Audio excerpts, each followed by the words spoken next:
Okay, so good evening from the studios of Radio FM 88 in Australia. Obviously, we're broadcasting from the Brisbane studio.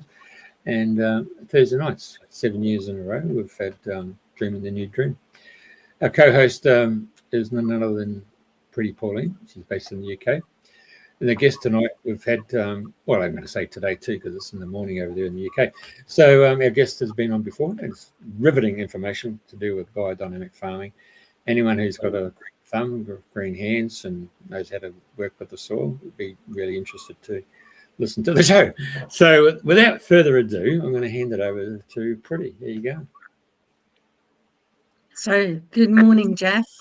Thank you very much again for simulcasting us and joining the northern and the southern hemispheres. And good morning, Hans. How are you today? Good morning, everybody. How are you? I'm great and really excited being here again and sharing with you all. Man, it's really good to have you back. And we've been talking between the two of us about some things that we could discuss this morning or this evening. And as we're in the season of equinoxes, we've got the spring equinox here in the northern hemisphere and the autumn equinox in the southern hemisphere. And we had a great, very stimulating conversation about the inner light and the outer light and the differences between the northern hemisphere and the southern hemisphere. And what I'd like to say is, Hans, take it away. This is such good stuff that people will really enjoy, I imagine. Go for it. All right. Yeah, we had some wonderful conversations around the equinox, actually, because now we're broadcasting. We're just almost a week away from equal day, equal night experience, which this year equilux, which precedes equinox, was on the 17th of March here, meaning in the northern hemisphere. And maybe we will be showing you some slides to explain also the technicalities, how this actually works, why we have this difference between here in the northern hemisphere. We had suddenly 4 minutes more on the 18th of March than on the 17th of outer light. And the interesting thing is, in Australia or in the southern hemisphere, generally speaking, you had 4 minutes, to be exact, 3 minutes and 58 seconds less light. And the funny thing is, just like with the solstices, where we reach the height of summer in Australia in December, in the northern hemisphere in June, the light stays the same for about 9 days in the winter solstice and the summer solstice. And there's literally a few seconds of change of light when we hit the height of summer or the depth of winter.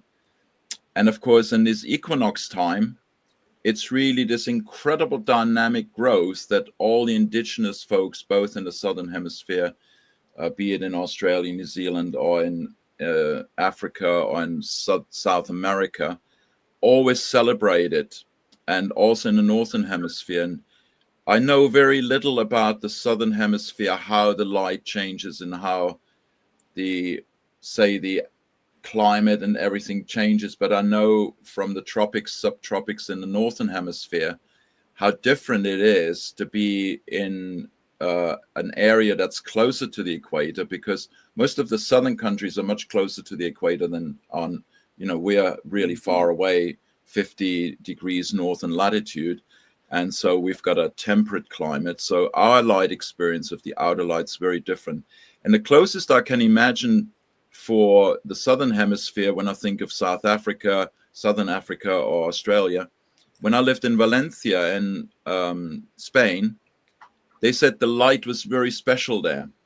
And literally, we talked earlier about there's a lot of cloud here in England, and because of the atmosphere, it's quite different in England than, say, in Spain or in Southern Hemisphere. You've got a much more intense, bright,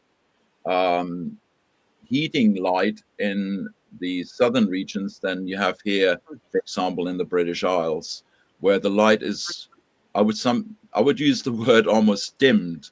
in comparison to what you have in the Mediterranean or in the southern hemisphere. So very different. And then for people who are in the equator region, we have a very thick atmosphere. It's a very high atmosphere, which becomes lower and lower towards the polar regions. You've got, of course, a very different light, which is, I would say, much more varied. And it's almost like you can see in the light the rainbow. Whereas here in England, or maybe in the Mediterranean southern hemisphere, it's much more intense in one way or another. And I would say, for those who are more technically minded, you have more of the blue spectrum now, which is lacking all the nuances of light. Wow. So that's something that later at the end, when we come maybe go a bit through experiencing what the traditional folks would experience with this change of light and the equinoxes, come to how can we actually moderate that and modulate the light from a human alchemical aspect, because I think there's a healing necessary in terms of the way the light has been developing. Wow. So do we get all the different colors of the rainbow, the spectrum of light, in different parts of the world? Well, different light spectrums, I would say, because of the different ether climates that you have in the world, in terms of the prevalence of one or the other elements. I'm working out of biodynamic consciousness and world conception anthroposophy very much with the elements. So when you think of, some area like England is much more dominated by the water element, and you have Australia and other places where you're much more dominated by the light element and the warmth element. So the light will manifest differently. Even sound and the air will be very different. And the question is, how can we help balance that so the whole spectrum of the rainbow can manifest again?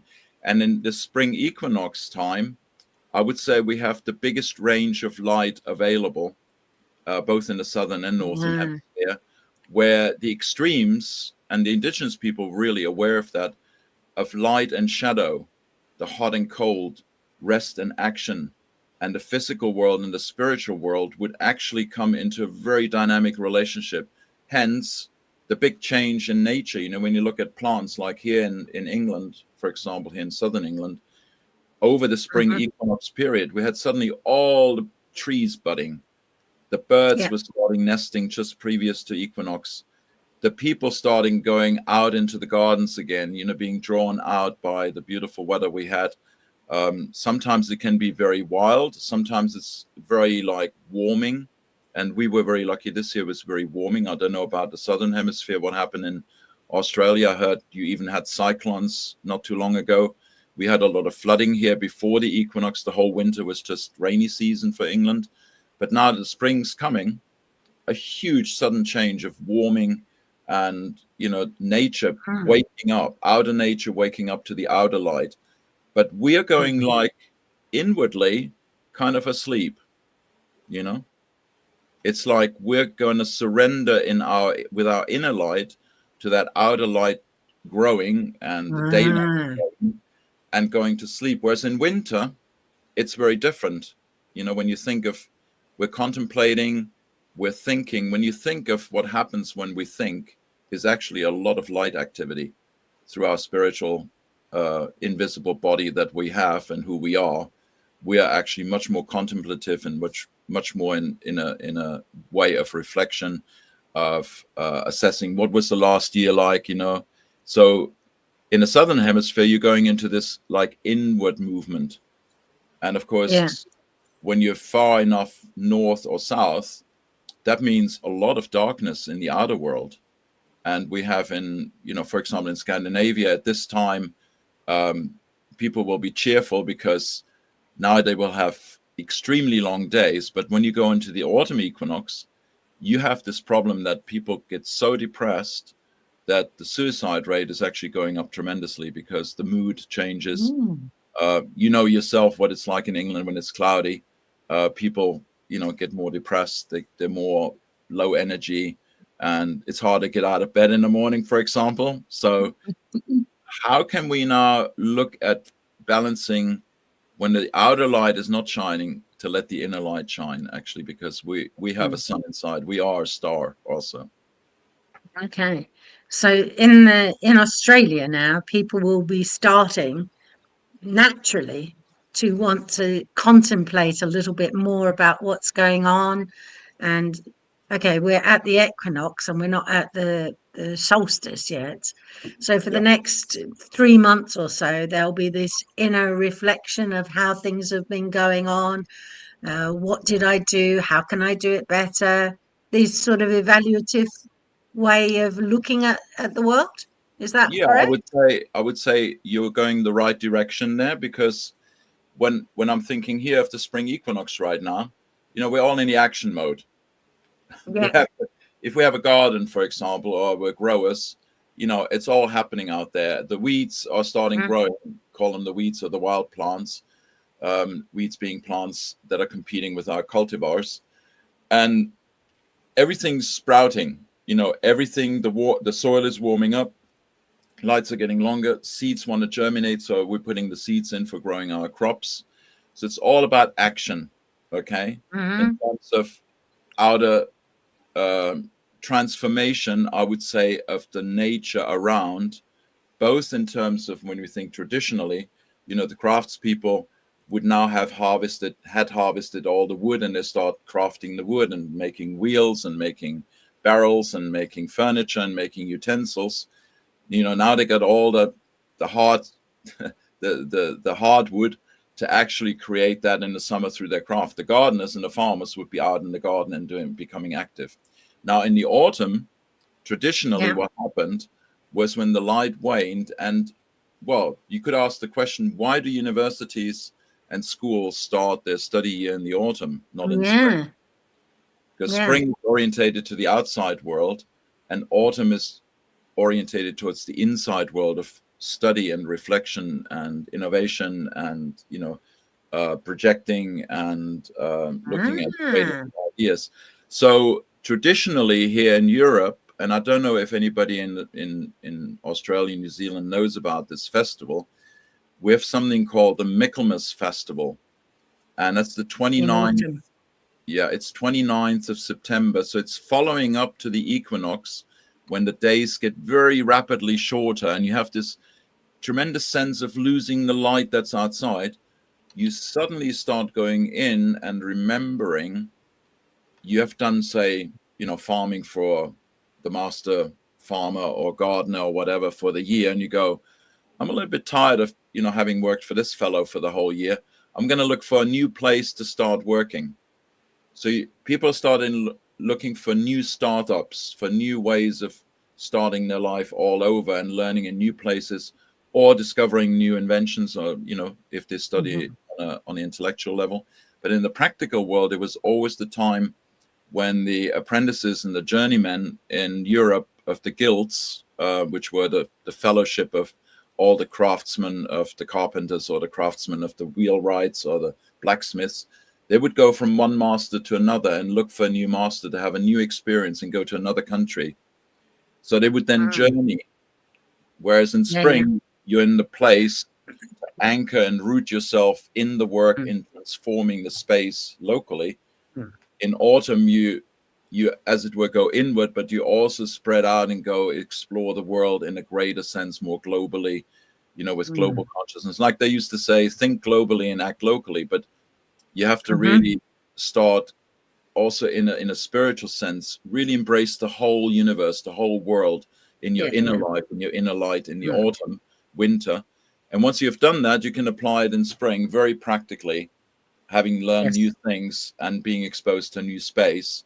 And then you apply it in the outer world, which, it's happening still a lot in the world of the craftspeople. Okay.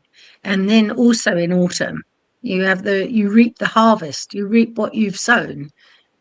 Exactly. So very, very right. Yeah. You actually also you reap, and then of course the whole other aspect is you can't eat it all at once, because you look at August, September equinox in the autumn, all the variety of crops that come in and also in October, which you can not eat all at once because it's your root crops and it's your fruiting crops. So what are you going to do with all that surplus? Well, obviously we have harvest celebrations that eat a lot there in the autumn, but we also have the possibility, and you see that still in Italy and in Spain, the older women, sitting outside with a big cauldron and stripping down the tomatoes of the skin and the seed and making pasta, tomato sauce pasta, and preserving, conserving, fermenting, storing in cold stores and root cellars and clamps, in the colder climates.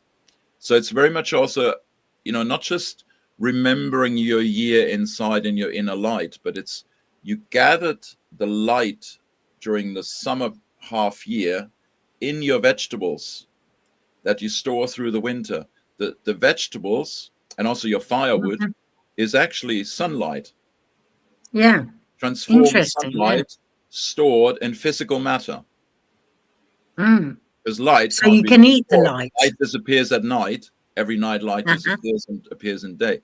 But if you have it stored in your food and in your wood, you can, just remember these lovely fires that you have in the winter, or fire around the campfire, and you have this beautiful far near infrared red light, and how healing that is. That's sunlight. It's outer light become inner light in the matter, of physical matter, of the substance that has been transformed from light into matter.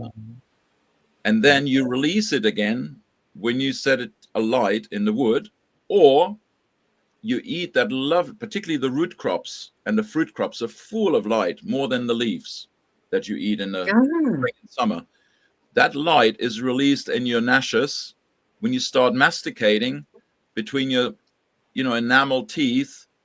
They're piezoelectric.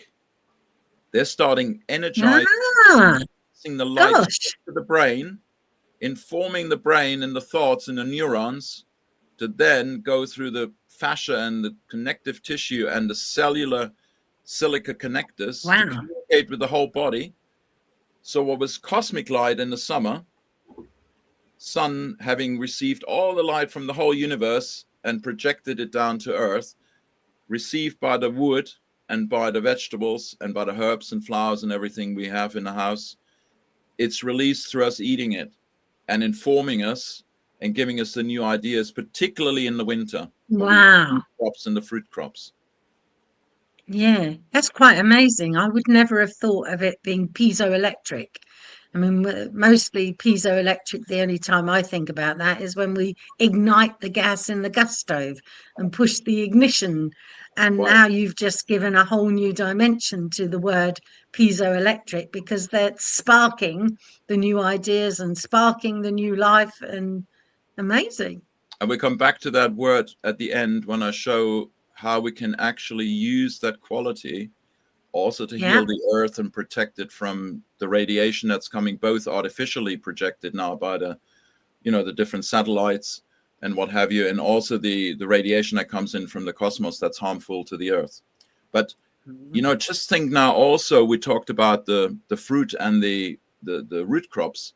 It's the seeds that have been concentrated in the autumn in the plants. Seeds over winter.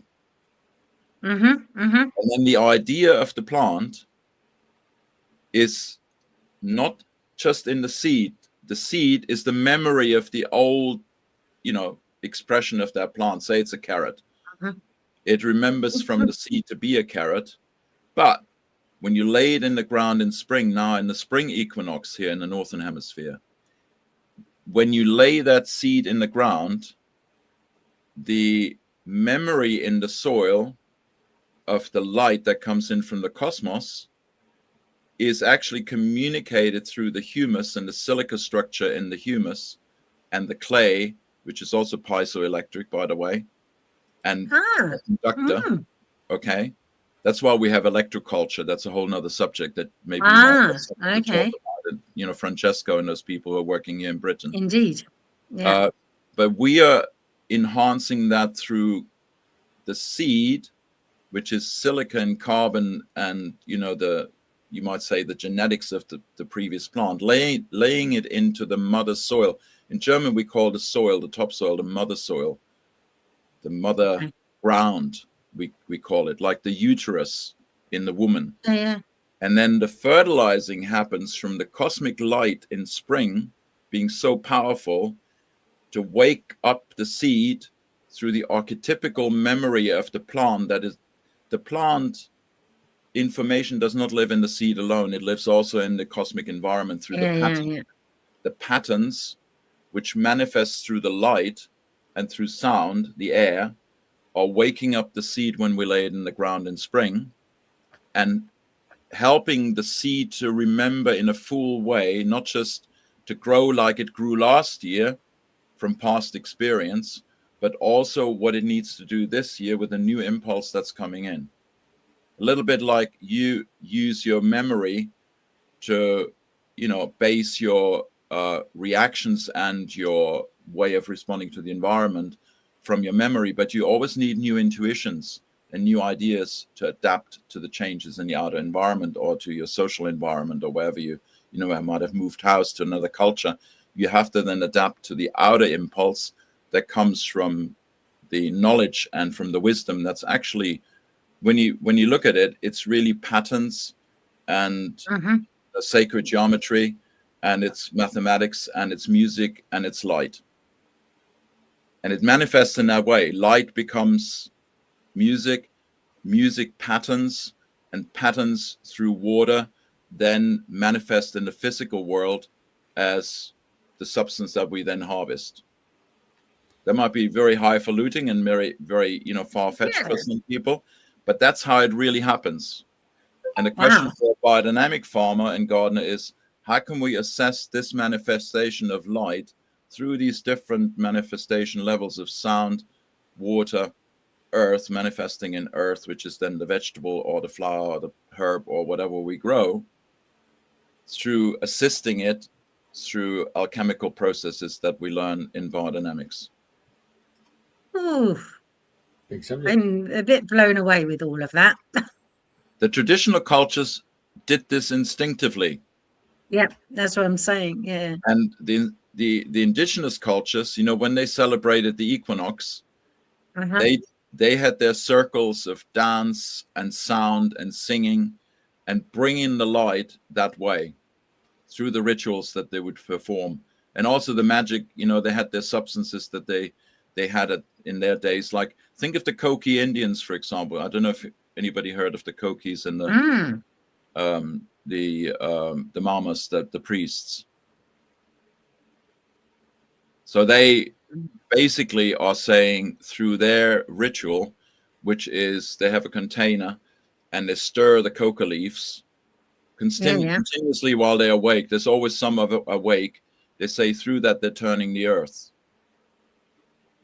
And others through meditation and coming together are helping to create a consciousness for the world that comes through the priests and through the shamans to actually keep the light and the patterning and the movement that's happening on the earth alive. They're coming together every equinox, every solstice in different parts of the world, all the indigenous folks, to do that ritual. But now I think because of where we are in the human and the world crisis, everyone has to become a shaman, a doctor, and a healer.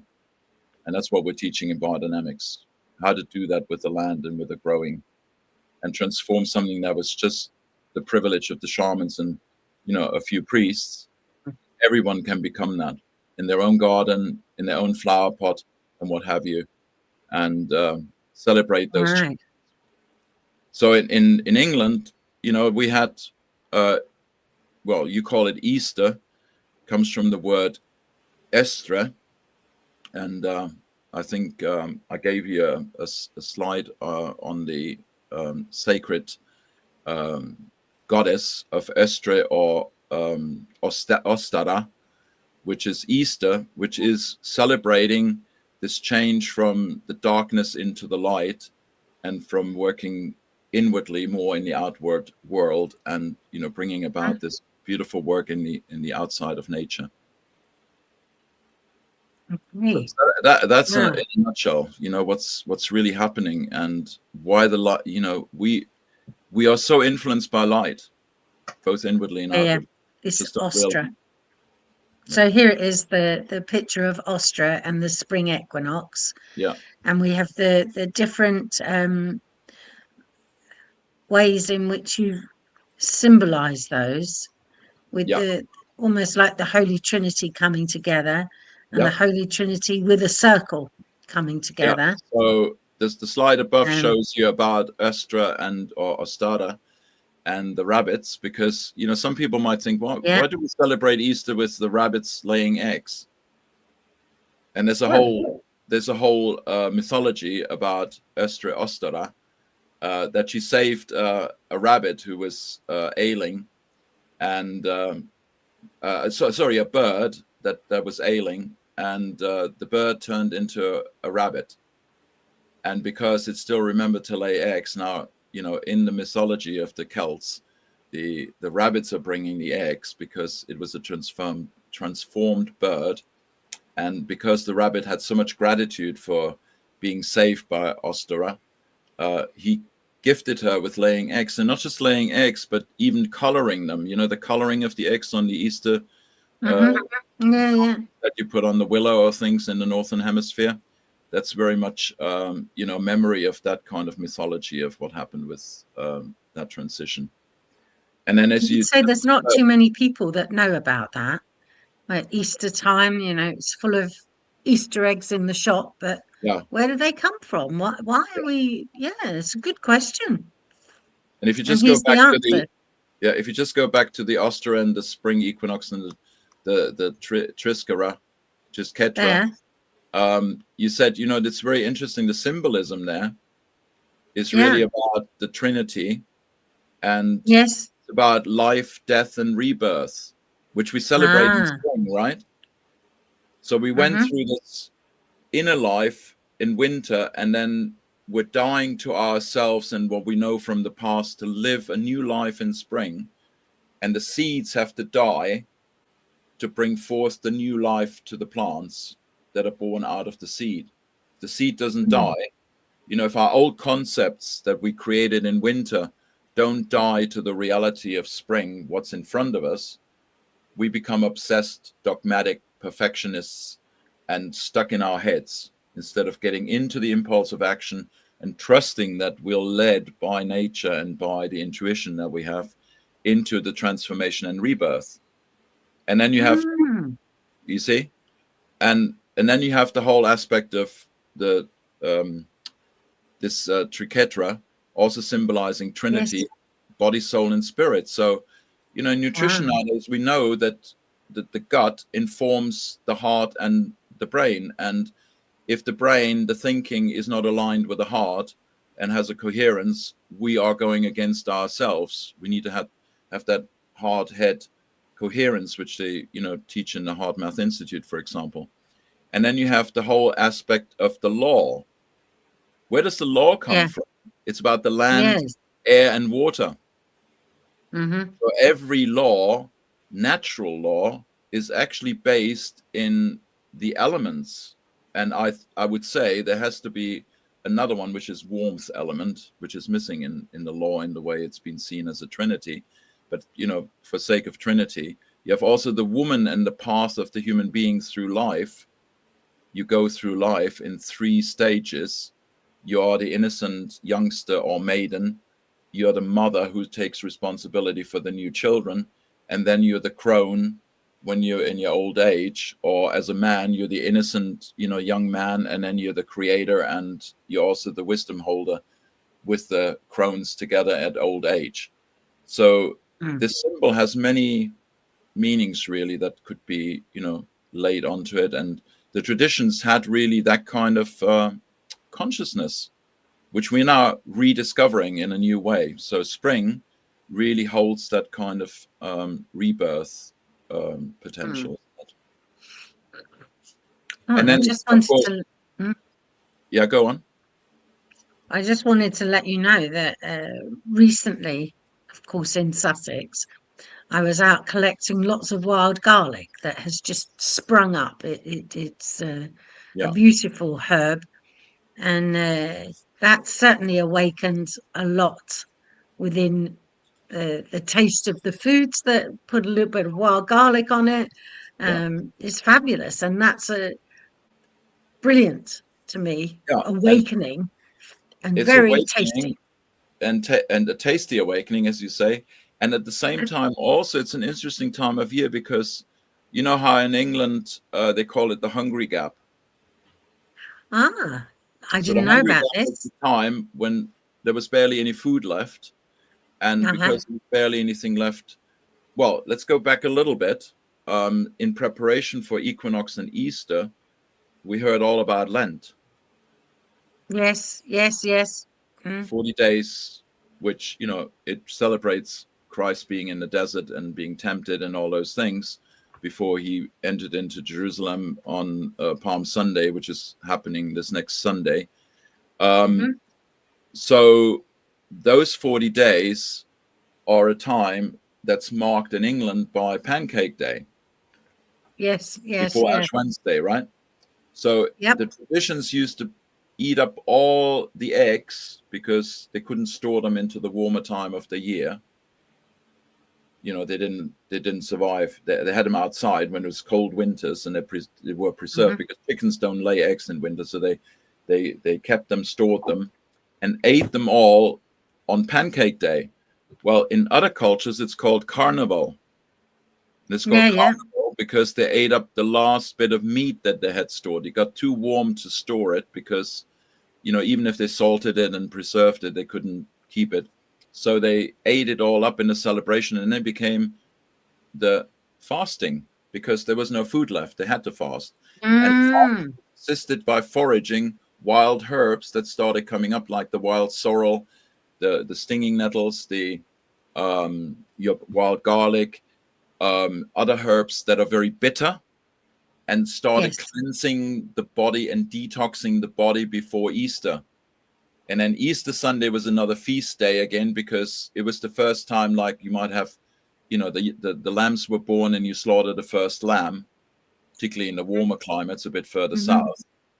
And so the sacrificial lamb is not just an image for Christ, but it was a practical daily activity at that time of year to sacrifice your lambs to feast the rebirth of spring and the light being back and everything growing. So symbolism is based in practical ways in the Northern Hemisphere. At least I can only relate it to that right now. But you'll find in your own traditions that everything is related always to very practical daily activities that were traditionally practiced. Jeff, can we go back to the slide where it has the spring and the autumn equinox? Back again, down again. The transformation of in and out. This one. This one. Yeah. Can you go through this one? The winter sol. We more or less covered that, but there's all the different names in the Celtic quarter year, and I see. You mean the Southern Hemisphere and the Northern Hemisphere, just to bring them together. Yeah, I got you. Yeah. Okay. So in the traditions, we had basically in the Northern Hemisphere, I mean, you know, the symbolism here is Celtic, and it shows on the left-hand side the Southern Hemisphere in terms of the different times of year. That it's opposite to ours on the right, which is Northern Hemisphere. So on the left, you have the spring equinox in September, which is very counterintuitive if I say it here from the Northern Hemisphere, but that's how it is for Jeff down in Australia. And then Beltane following up in November, etc., which is our most fertile time of year is Beltane. You know, it's a fertility festival. And then the summer, sorry, we're going the other way. August. We're going clockwise or I'm going the wrong way. anti-clockwise? I'm going the wrong way. Spring equinox. Then we have Imbolc. Imbolc. Hold it. Why is there August, autumn equinox, April? I'm getting so confused with this because it's back to front. Honestly. So October. Yeah. So we're going Beltane November. Yes, Yeah. So yeah. the fertility festival in the southern hemisphere is obviously in November, which is the biggest growth, the fastest expansion, the most balance in the elements, and then you have the winter. Where's the winter solstice? Winter solstice. That should be summer. 23rd of December. Yeah. It should be summer solstice there. That's Is that because we've got them? Is that because we've got northern and southern hemisphere? No, that slide is wrong with winter solstice there. Yeah. Okay, so we've got them back to front. I didn't double check it. It should actually be December. Should be summer solstice. They got it wrong here. When I I didn't double check it. So that's why I got confused actually. So December, January, you confused yourself. Never in mind. The summer, in the southern hemisphere, and then you got Imbolc. It's back to front. I'm so sorry for confusing you there now. I need to create my own. I haven't found one that's actually, the right way around. It looks like for the southern hemisphere.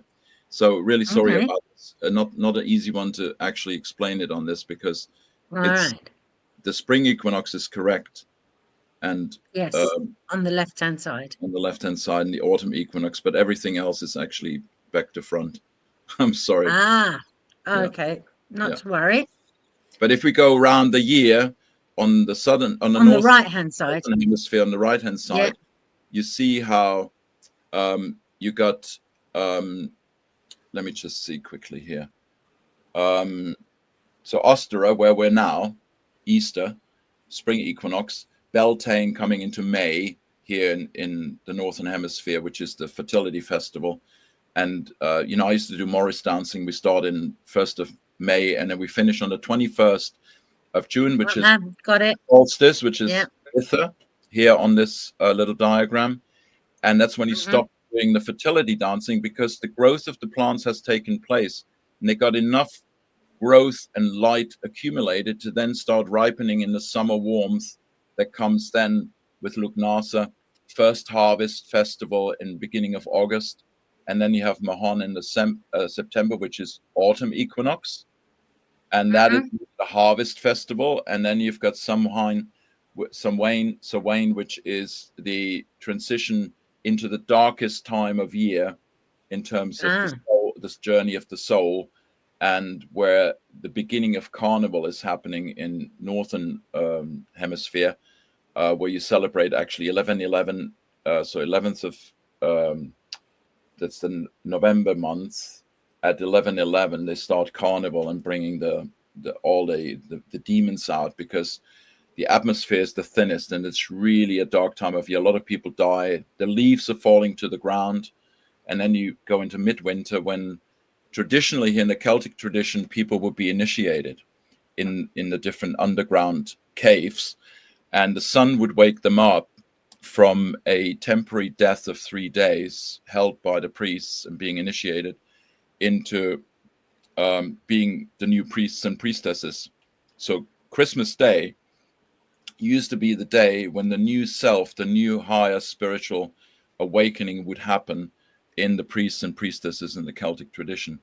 And then Imbolc, of course, 1st of February, when you burn all your candles, and the light is so, bright again, and the days are getting longer, you can start working outside without artificial light, basically. So that's the Celtic year in terms of the quarter year and the tradition festivals, and also the Christian festivals. So is there a similarity with the 3 days of death, with the 3 days of the dead in autumn time? Certainly in Mexico, they have the 3 days of the dead. Yeah, it's always traditionally 3 days that they would celebrate. And think of, the crucifixion is also celebrated 3 days. So you have got the Good Friday. Then you got, so that's Good Friday. The Saturday, according to the Christian tradition, Christ would go into the underworld and redeem all the demons for the whole of humanity, or call it, redeem all the sins, of humanity, being reborn or resurrected, discovered by Mary Magdalene, funnily enough, as the gardener, which is very significant to me, that he was actually seen as the gardener rather than Christ, Christ as the gardener, because I think in gardening we actually have a quality where we resurrect nature in a very conscious way, in a modern way. And then you have the same with summer solstice and St. John's festival, 3 days. So St. John's festival, 3 days of the summer solstice. And Michaelmas is the only difference, because there you've got the autumn equinox, and you got actually 8 days, like a week, between the actual Christian festival and the equinox. So there's something which is different. Yeah, so there's a huge amount of mythology, Celtic traditions, lots and lots and lots of traditions that are out there that are ordinarily being interplayed with modern life that we don't even know about. That's right. And I love studying all this. I've not been. Yeah, I love studying all this and bringing it together. Carry on. Yeah, I mean, I wouldn't have pulled together the 3 days of the dead to do with the initiation and the shaman. So we're trying to keep things alive, but don't quite know what we're keeping alive from my ignorant perspective.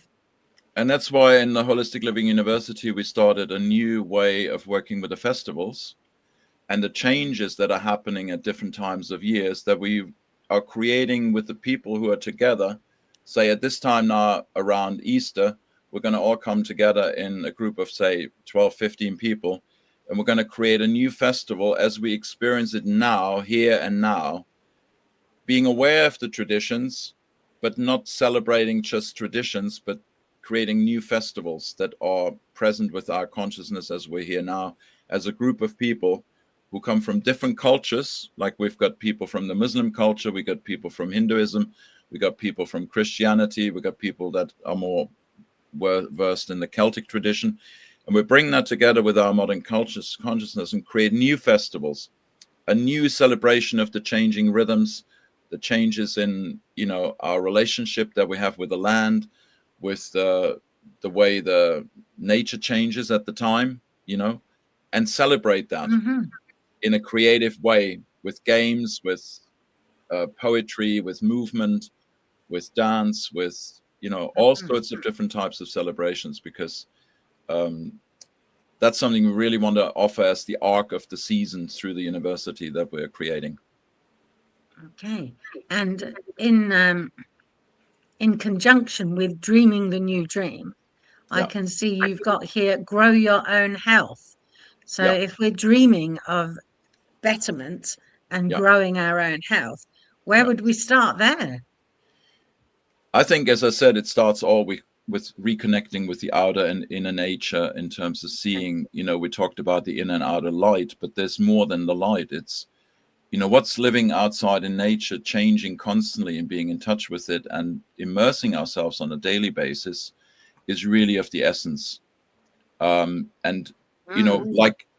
say, I have one slide where I talk about the circadian rhythm, what a difference would it make to my life, instead of getting on my mobile phone in the morning, to go out barefoot on the lawn, on the dew in the morning, or the snow in winter, or the ice in winter, barefoot, and experience and ground myself in nature, and really allow nature in, because we are part of nature. We're sharing the plant, the animal, and the mineral kingdom with the outer nature. It's in us. But if we don't expose our physical and our life and our soul body to the outer nature, we more and more atrophy those parts of ourselves. We just live more and more just in our head, in our concepts, rather than in real experiences. So going out in the morning, gazing the sun when it's most nourishing, with the far infrared, near infrared light in the morning, the awakening light, to reset our circadian rhythm. Okay. If we do that, then we're actually resetting our biological clock, our internal clock. And that way, we also do that again in the evening when the sun goes down, and stay off the screens in the evening, of the blue screens particularly, or put at least red light blockers on. We have reset our circadian rhythm. Insomnia depression and all those mental illnesses that we're talking about nowadays could actually be alleviated just by doing that. Wow. Following that Now rhythm. that's pure medicine.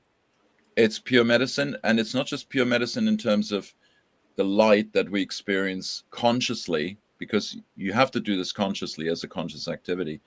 But the dew, for example, if you know that the dew has the highest quantity of nutrition in it for plants and us, and if you go barefoot, the soles are the most absorbing, the fastest absorbing of everything that comes in contact with our soles.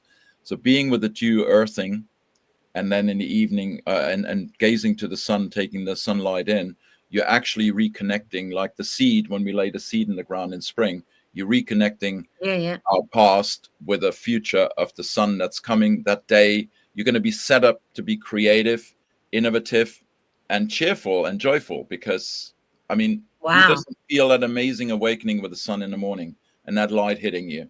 It's like the birds are starting singing. Why are they singing so chirpily, you know? And you listen to the bird song, you know? It's all a reset for our mindset, which is being obliterated with bad news and all the other stuff that we are occupying ourselves with.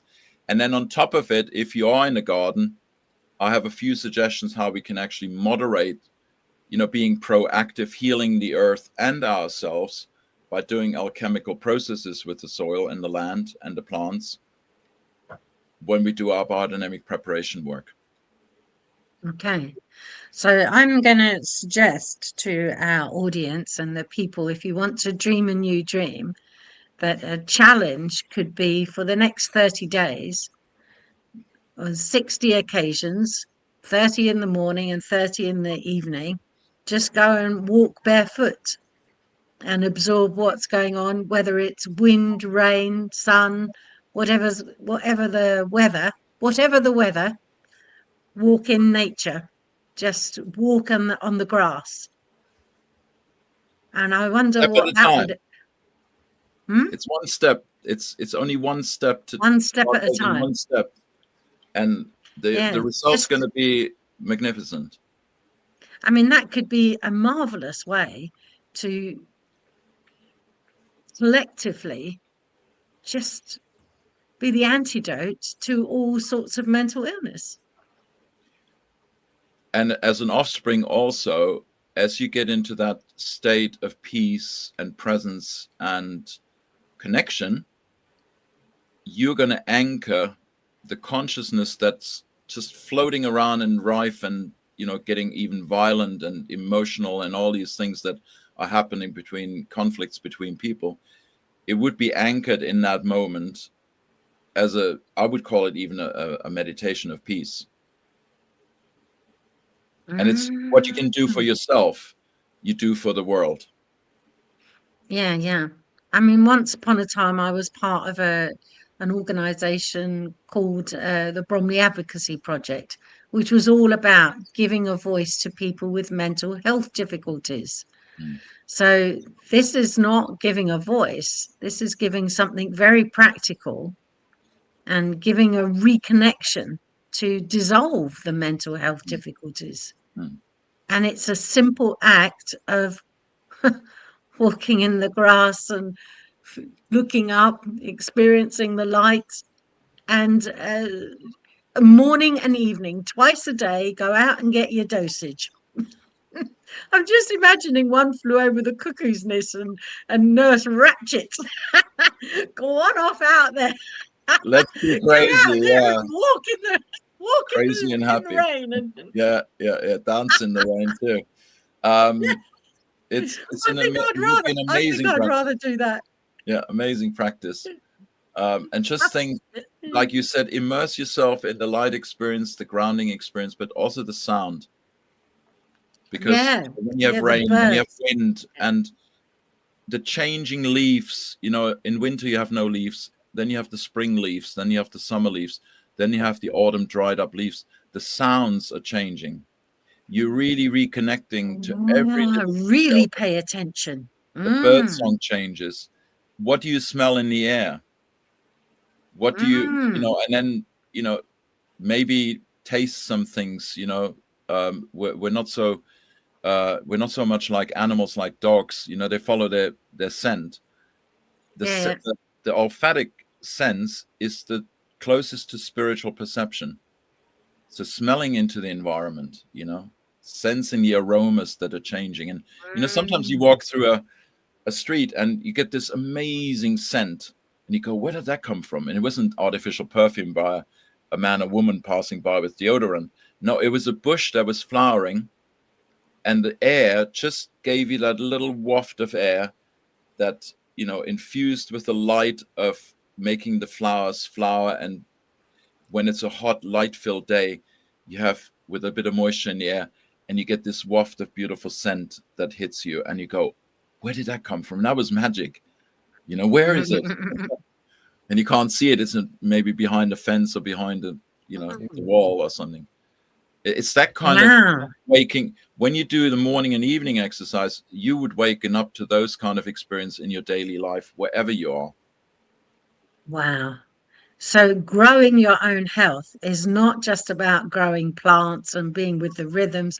We've now got a whole new dimension of how we can grow our own health simply by going out in the morning and in the evening. Yeah. I mean, that's just amazing. That's and then Jeff is just pure showing alchemy to me. Yeah. And then Jeff is just showing the slide of the calendar that we produced, which assists people to have every month a different kind of focus in terms of the changing quality of the light of the sun and the quality of the warmth and, you know, the different colors that are evolving throughout the year. It's sort of portrayed by different foci and different meditative thoughts that are put out in the calendar for inner work. And then every day people are led into the work in the garden, what they could actually do in their home garden or with their flower pots or their plants. You know, if they've just got a terrace, we don't need to have a garden to practice growing. Even if you just have one plant, if you have one plant and focus on that one plant and, you know, follow the rhythms of the moon, the rhythms of the sun going through the zodiac and the moon going through the zodiac and rising and descending throughout the month or throughout the year. That's all being portrayed in the calendar, assisting people to live a more rhythmic, light-filled and rhythm-filled life, which then brings again peace and the quality of contemplation and restfulness and rejuvenation into their life. So can people get this themselves? Yeah, they can download it your from own the calendar. Jeff's just showing the website. They can download it from this website, going to calendar 26 as an extension, and it's only a tenner. Or if you belong to any environmental or other organization, we'll give you a freebie code, because if you're already a member of an environmental, agricultural, or social or other organization working with, you know, health and well-being, you can get the calendar for free. You just contact us. Yeah. And tell me a little bit more about what's actually in the calendar. I know you've said that is it a day by day, month by month? Look, I have one ready for me behind. Someone printed out the calendar. It's literally the meditations that are in the beginning of the page, and it was July, isn't it? And the different virtues you can practice inwardly and outwardly in your life with other people. And then it's here we have July, for example. We have then the daily activities are just listed in this form here, where you can see what to do in the garden specifically every day. If it's not in here, we have a glossary in the back where it explains the details of what you do with the different vegetables. So we're just coming into April. So what have we got lined up for April? All right, let's have a quick look. I mean, April, we're now, the moon is now, it was just half full yesterday. If you look up in the sky, wherever you are, even in Australia, you see Jupiter in the constellation of the Twins, and the moon is half full and going towards full moon. And for example, now it will start descending. So in Biodynamics, when the moon descends, we start transplanting. So it's going in a day and a half, it's going to go into the constellation of the Cancer crab, which is all about leaf crops. So we're going to transplant and prick out our leaf crops here in our greenhouse that we have and grow them for another 4 weeks. And then when the moon is again in that constellation, we transplant it in the garden. Then the moon will go into the constellation of the Lion. And that's a very prominent constellation. If you want to make your wheat seeds germinate in your garden, you hoe your garden when the moon is in that constellation. All the wheat seeds start germinating. And then in 10 days, you come back when the moon is in the constellation of Capricorn or the goatfish, and you hoe again, and it will prevent any seeds left from germinating. So you can actually do weeding without weeding because you're using the constellations and the moon. So all this is in the calendar. And then when the moon is in the constellation of the Lion, it's a warmth constellation, meaning it enhances the growth of fruit crops. So we're going to transplant and prick out our fruiting vegetables like the tomatoes and the cucumbers and courgettes and what have you. And then when they're ready in 4 or 5 weeks, when frost danger is over, we plant them outside when the moon is again in the constellation of the Lion or the Archer, which is also Worm's constellation. So all this is day by day in the calendar and guiding you for beginner gardeners or beginner biodynamic gardeners. And online, we have an advanced course. That's a whole year course where we go into greater detail, but we also explain what's in the Maria Thun calendar, because that's much more for the advanced learners, where all you get is what kind of days have you got. And then you have to, know already which plants to plant and whatnot. So this is your introductory guide for beginners. And this is your advanced learners Maria Thun calendar, which is published by the Biodynamic associations all around the world. Wow. You follow those rhythms, you bring rhythm into your life by working in a rhythmic way. I bet you will stop fretting, you will stop being anxious, you will stop being depressed, you will increase your mental health. I mean, doctors prescribe during lockdown people to go and garden or go for walks, like we just talked about earlier, go out in the morning and evening, because they realized that was the best way to keep people mentally healthy and well, is connecting with nature outside. And if you do that rhythmically. Certainly in England, we had exercise, which was daily exercise, which was again prescribed by the government during the lockdown. Yeah. I wanted to ask, because we're simulcasting, is it fair to say that what's happening in your calendar in April for the Northern Hemisphere, if we looked at what's happening in October in the calendar, is that what down under? Yep. What we should be doing in the Southern Hemisphere? I gotta say this with the premise. I gotta say it with the premise that this calendar is written specifically for temperate climate, so across the Northern Hemisphere. So in terms of the timing, also the times when people do things, they have to then adjust the time zone. Say in the States on the East Coast, they have to add 5 hours, because we're giving even the specific times when things change during the day, when you can work in the garden or not work in the garden, because they're detrimental influences or beneficial influences. For the Southern Hemisphere, yes, you have to turn it back to front, like we saw in the diagram about the different festivals. And obviously, April corresponds to October. In the next year, I'm considering possibly to creating 2 calendars, one for the Southern and one for the Northern Hemisphere, because the year kind of the growing year starts at different times, the opposite side. So in the Southern Hemisphere, going into the winter, obviously growing is going to start happening, what's happening now in half a year. So it needs to be totally catered for on that level. But if anybody gets the calendar and they look at October now and November and December, they got a head start for what to do to prepare the garden with green manuring and fertility building and, all the other things like fruit tree planting and all things that happen in the autumn in the Southern Hemisphere. They could start with that now. All right.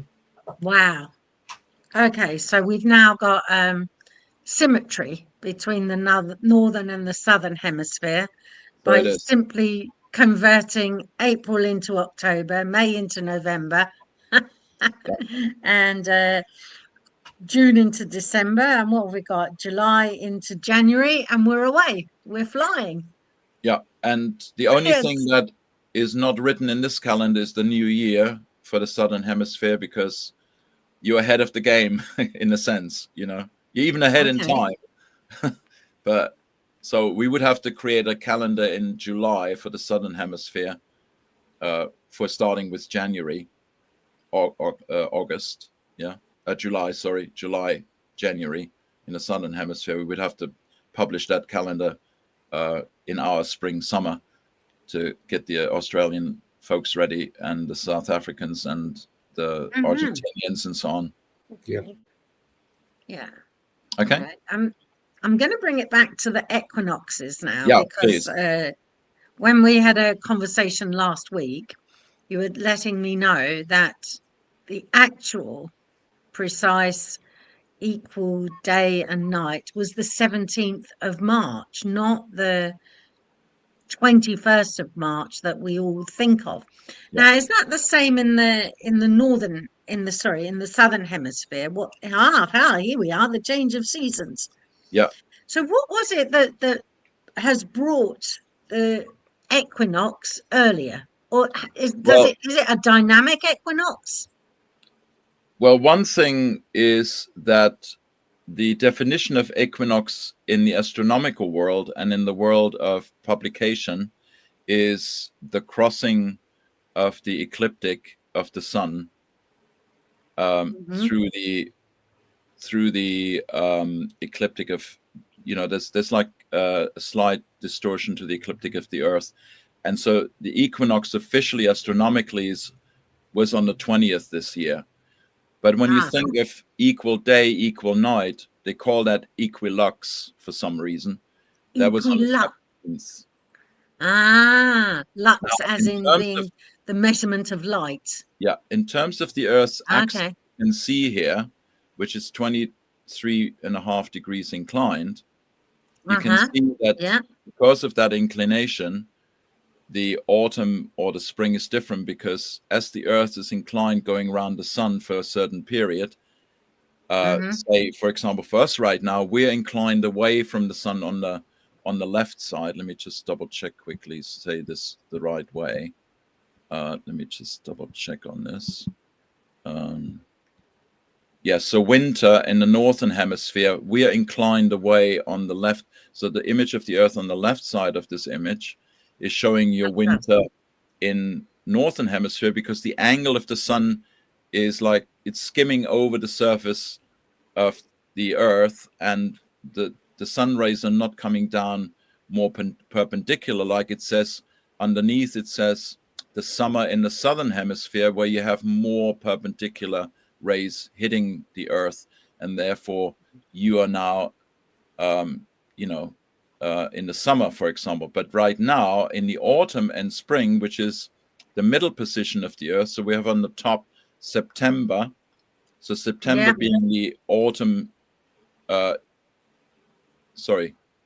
September, autumn equinox for the northern hemisphere. Southern hemisphere is going to be the spring equinox, right? And we are now in March at the bottom, so we have spring in the northern hemisphere and autumn in the southern hemisphere, because of the way the Earth is inclined and exposed to the sun.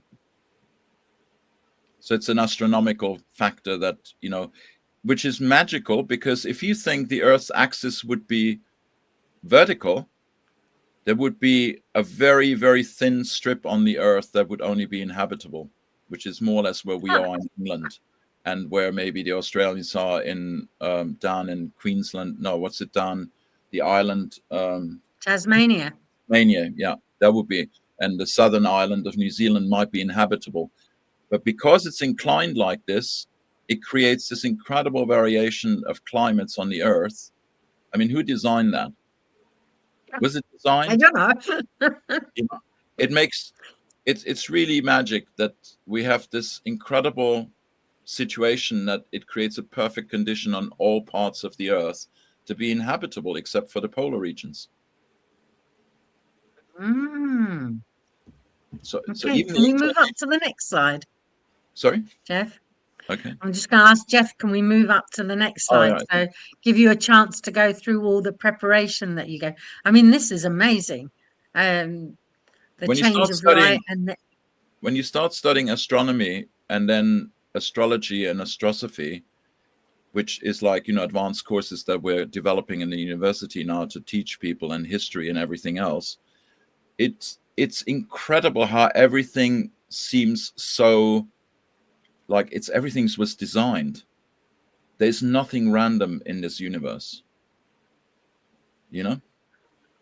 And now when we know that, then, for example, if you want to bring that up with the different ways we can work with the light, to moderate the light and heal the light and heal the earth, it's all based on lawfulness that is there in the way the universe is acting and creating, and we becoming co-creators.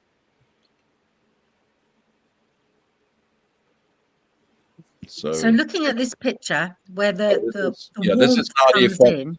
Yeah, this is the effect of what's happening with the Earth going through the orbit around the sun, that you have in the middle the trade winds. And I just put this slide in because it shows the trade winds and the Hadley cell, which is around the equator, with the red arrow showing the heat, the hot part of the Earth. These cells, they change according to the season. So the Hadley cells, which are the first ones, with the yellow arrows and the orange arrows showing on the blue ocean slide on the right. Yeah, I see them there in the center. They're expanding right now in the northern hemisphere. They're going up north and bringing warm tropical, subtropical air into the temperate zone climate and the Mediterranean. So they're expanding. As the Earth is inclined towards the sun and catching more sunlight and longer days, it's going to grow, that cell. And then in the southern hemisphere, it's going to go shrink. So it goes the southern winter. And then it goes in autumn in the northern hemisphere, and in spring in the southern, down to the south and expands southwest. So there's a rhythm of 1 year of breathing of these cells, these wind movements on the Earth. And the same happens with the carbon dioxide pollution. You can see that also throughout the year.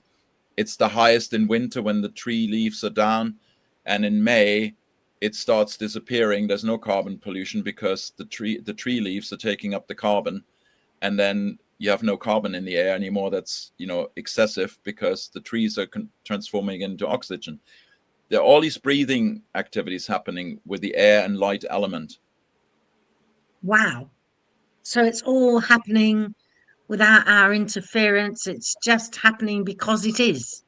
Because of the way the Earth rotates and the way the Earth is inclined in relationship to the sun. So all this 2030 agenda of zero carbon, I mean, wow, that's a bombshell, isn't it?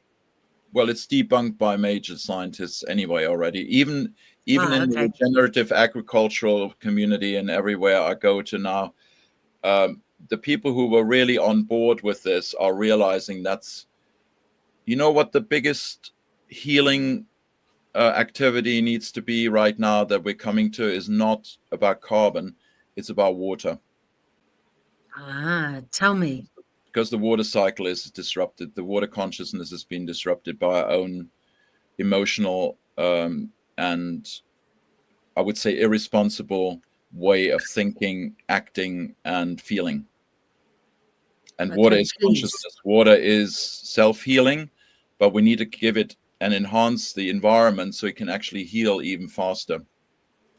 Because when you look at it, if you look at the clouds and these Hadley cells in terms of the wind directions and everything else, the water moderates and modulates the light and air and also the earth and the warmth. And when you think of temperate climate, what's missing in the cities is water because it's all evaporated. There's no trees left. and carbon is expelled by combustion engine and heating and stuff. And what you have is superheating in the cities. There's global warming in the cities, but not in the countryside. The countryside is cooled by the evaporation of the leaves from the trees and the plants and the grass, and it's cooled down. If we introduce more green in the cities, we won't have global warming. Global warming only exists in the cities.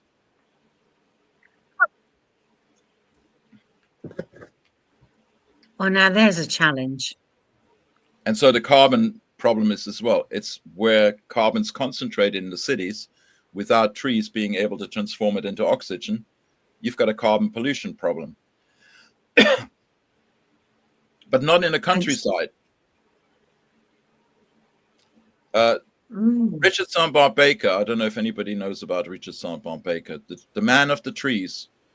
He saved the redwoods in Northern California when Reagan was going to cut them all down for the paper industry. And he said, we'll leave one for the museum, the one with the arch you can walk through and drive through. We leave that one so people know what a redwood looks like. He saved all those redwoods. He planted millions of trees in Kenya. And now there's also women in Men of the Trees organization. It was very like a gentleman kind of thing in the 40s, 50s. And I met him in the 1980s coming to Emerson College.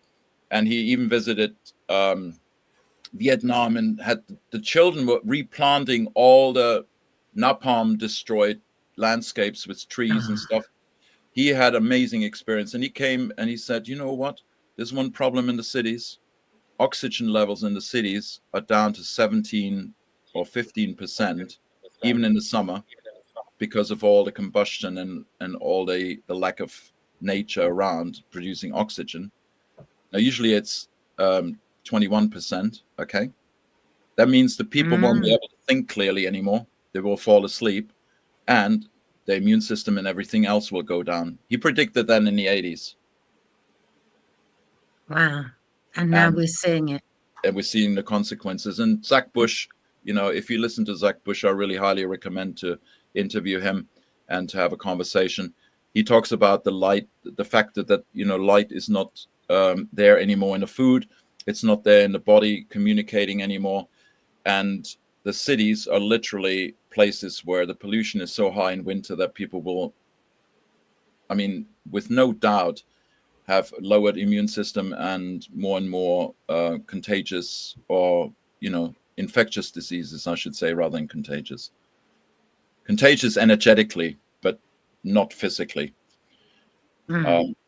It's prone. So, the salvation is really recreating integrated places in the landscape where people can live in the land without leaving a footprint under the earth. I'm dreaming up villages that will be under the earth, and the gardens will be on top of our houses with no footprint, no commuting anymore.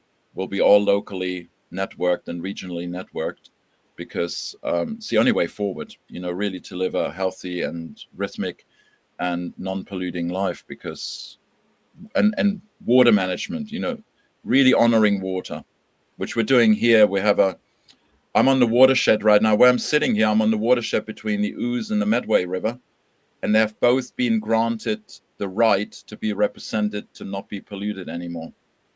So we're in a very prominent place here in Sussex, where we're working with water consciousness, bringing farmers together to get rid of the boundaries and start doing water management together with the water catchment areas and water conservation, so the water doesn't run off anymore, because we had a water crisis here.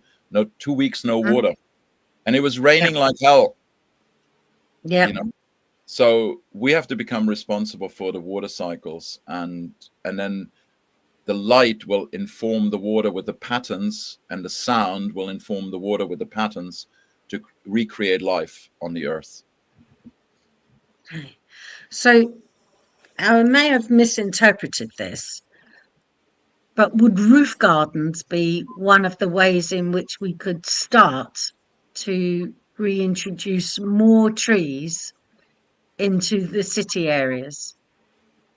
Yeah, they're doing it all over the States already. And, in Cuba, when the crisis hit in 1989, they put all the rooftops that were flat, particularly high-rise blocks, into, green.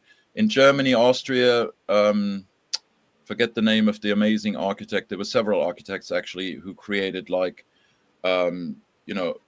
high-rise blocks that were greened on the outside because they had planters all along the building. So the building became like a big tree that would evaporate water and cool it down, instead of having the concrete, drink up the heat in the day and then pollute the city with heat and create a heat belt and climate. It creates climate chaos. The cities, airports, motorways create climate chaos because they're creating the electric charge in the air and also the pollution to create high heat belts that create very torrential rain and keep rain away from other areas. They're creating those extremes in climate, in my opinion, from my research. Okay, so would you imagine the way forward would be to bring some... Well, as I said, the way forward is really helping people to relocate into the countryside, finding ways with the planning permission restrictions, particularly in England being the most strict, to going underground, where you don't need planning permission, to build temporary buildings like roundhouses and things that are temporary structures, and recreating farming communities and communities that are living on the land, off the land, locally, regionally, networked, nationally and internationally. Wow. And that's what we're building in terms of training and education with the Wholistic Living University. And if anyone's interested, how do they get hold of their applications? What are the courses? What is it you're doing with the Holistic Living University? If people want to get engaged with that, tell us a bit more. So we have introductory monthly online events. We have practical events monthly, both for people who want to start their own personal garden or community gardens. And we got also a year full course if people want to dive deeper, also learning more about well-being and health, in terms of not just growing, healthy food and learning about nutrition, health hacks that we're adding to that, also in terms of really helping people to understand how inner and outer nature are really the same, and how we can connect them through a harmonious way to heal ourselves again and take responsibility ourselves to heal ourselves. And that's all on the Holistic Living University website, where we've got all the courses and the workshops listed. And then on top of that, we're going to start offering this year also courses on beekeeping, on sacred geometry. We're going to bring in sacred and bioarchitecture next year. So we can really start developing these different faculties in terms of growing the consciousness, but also the practical skill sets to translate the consciousness into action. We need to action now. We need to, get this on the ground. I'm just looking at the pictures with Jeff. Oh, there you are. That looks like me last year. And, we're growing, and we're now looking at fundraising to grow this faster, because it's basically been run by myself for 8 years and launched on many platforms in different levels, practically and online. And now we're having a team of people working with me who are starting, as a faculty to add value to what we're doing and also value to people's lives. Because if we learn about these new mindsets and new relationships with nature around us and within us, the outer and the inner light, I think we're going to make a huge impact and change. Very good. So that's your message of hope. It's not just hope, it's clear intention, and it's my word that I walk the talk. This is happening. It's not going to be hope. It's not, it's intent. It's happening. So Thy will plenty shall of be action. done. Thy will shall be done. Yeah. Okay, cool. And that's a Jeff, promise. do you want to... That's not a Jeff, hope. do you have any questions? No, he's nailed it. Very good. Appreciate it. He's nailed it. Excellent. Well, Hans, it's always such a great pleasure to talk with you, and you've blown my mind.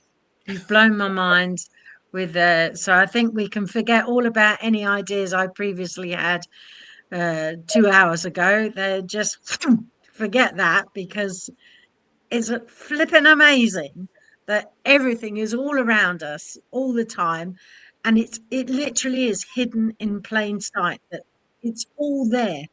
Tap into it. Just need to tap into it. It's all there, and Yeah. then make sense of it, and we will help you with that. But the main thing is become sovereign in that way, that you are the scientist, you're the healer, you're the doctor, you're the soul carer, and you're responsible for that in yourself. You're also the teacher. We all have that inside. We need to reclaim that power. And when we're together in community, we can support each other, hold each other accountable, and help each other to rediscover that power that's within each one of us. Yeah. We're just living, walking miracles, and we just don't know it. Absolutely. You hit it Some there. of us You hit it do, on the nail there. and some of us need to be a little bit more miracle workers. I'm just, thank you very, very much. It's And it's a great joy. It's a joy to do it. It's not hard work. No. It's not easy, but it's simple. It's so fulfilling.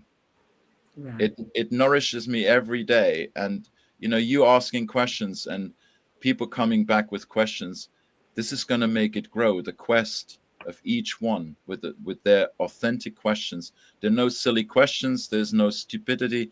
There's only what's coming from us authentically, and allow that to happen, that space, to create that space to explore and discover again together, like children used to do. Like we have the child within.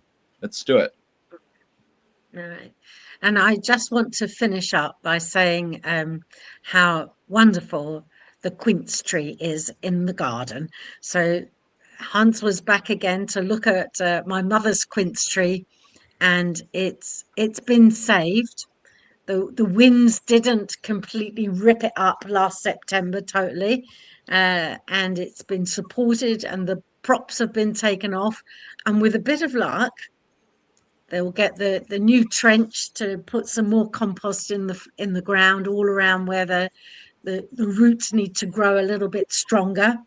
And then from there, who knows, come September time, we'll have a magnificent crop of more quince tree or more quinces to play with. And thank you very, very much for that personal intervention that has saved and salvaged the tree, and it's growing brilliantly. It's got such good buds all over it. So thank you very, very much for that too. My delight. Oh, mine too, that's for sure. Thanks a lot. Okay, Jeff, anything else? No, thank you. You've been listening to Radio FM 88 Australia. Appreciate you tuning in or watching the show afterwards. Thank you very much for coming.